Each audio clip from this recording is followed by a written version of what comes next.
He is a TikTok creator who's been going viral for his testimony as a former gay man who's now identifying solely as Christian. You might have seen his videos floating around out there. They're often raw, emotional, and deeply steeped in Christian language. He talks about how he's left behind his gay lifestyle, how he's been saved, and now he's telling gay people the truth that they need to leave their lifestyle behind. And listen, I know that a lot of people's immediate reaction to this is to mock him. His videos are pretty intense, and his content has gone from soft and sweet to pretty much fire and brimstone overnight. People in the comments call him brainwashed, delusional, manic, or even accuse him of faking it for attention. Some of the stuff that he says is alarming. But I want to pause here and be really clear about something. This video is not about mocking Griffin. This is not about laughing at his pain, and it's definitely not about trying to prove him wrong. Because what I see when I watch Griffin's content is not somebody who is just changed his mind about his sexuality.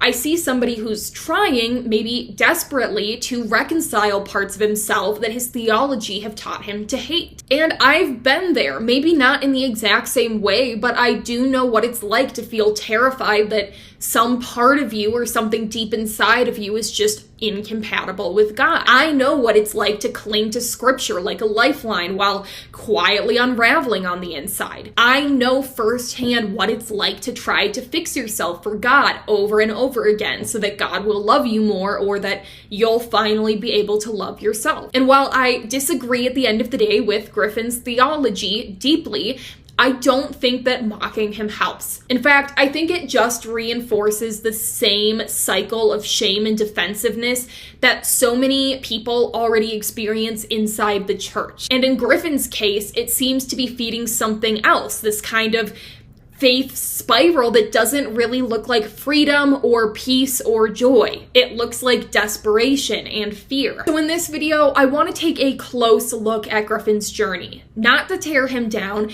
but to understand what's really happening here. I want to talk about the theology that he's embraced, the patterns we've seen before in ex-gay movements, the emotional toll that this kind of transformation can take, and the wider culture of evangelicalism that rewards this exact kind of conversion testimony. I also want to reflect on what it even means to love someone well, even when we disagree with their choices, even when we're watching them self-destruct in the name of faith.